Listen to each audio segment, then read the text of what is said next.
তারিখ এই মে দিবসে আমাদের বাংলাদেশ শ্রমিক সংহতি ফেডারেশনের পক্ষ থেকে দাবি আদায়ের লক্ষ্যে 10 দফা দাবি আমরা আদায় করতে চাই। এই 10 দফা দাবির মধ্যে আপনাদেরকে আমরা যে দাবিগুলো গুরুত্বপূর্ণ সবগুলো বলে দিচ্ছি।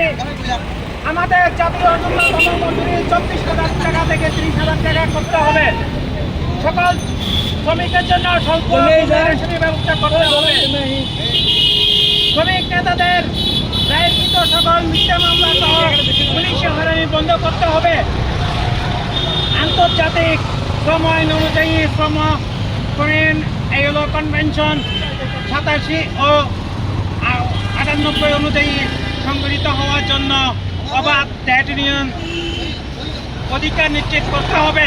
মাতৃত্বকালীন ছুটি 6 মাস করতে হবে।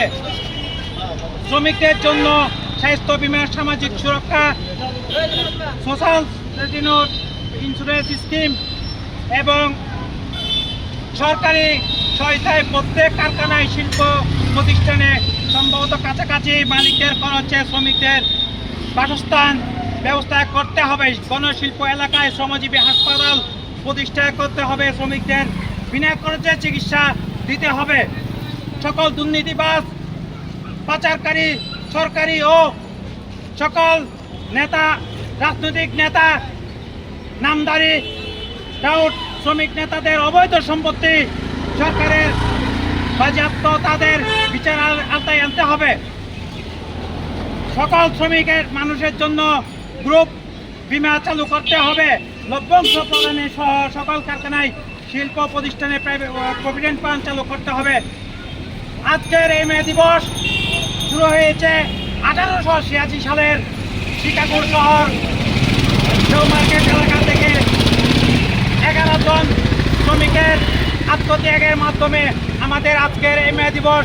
1886 সালের আগে মালিকরা শ্রমিকদেরকে খুব নির্যাতন, নিপীড়নের মধ্য দিয়ে কাজ আদায় করত।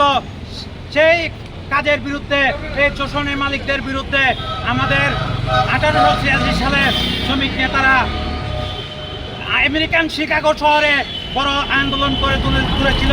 শ্রমিকদের দাবি আদায়ের লক্ষ্যে 18 ঘন্টা কর্মদিবসের লক্ষ্যে সেই কর্মদিবস আজকে আমরা স্বাধীনভাবে করতেছি।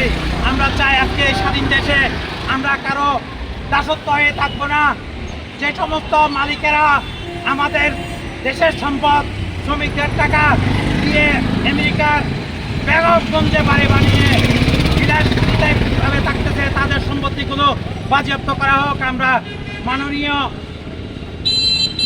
উপদেষ্টা মহোদয়কে অনুরোধ জানাচ্ছি, যে সমস্ত টাউট বাটপার নেতারা আছে, বেসরকারি, সরকারি এবং বিভিন্ন খাতে দুর্নীতিবাজ শ্রমিক নেতারা এবং বিভিন্ন মালিকেরা আছে, তাদের আইনের আওতায় হবে। এই বলে আমার সংক্ষিপ্ত বক্তব্য এখানে শেষ করছি। শ্রমজীবী জনতা করে তুলে একতা।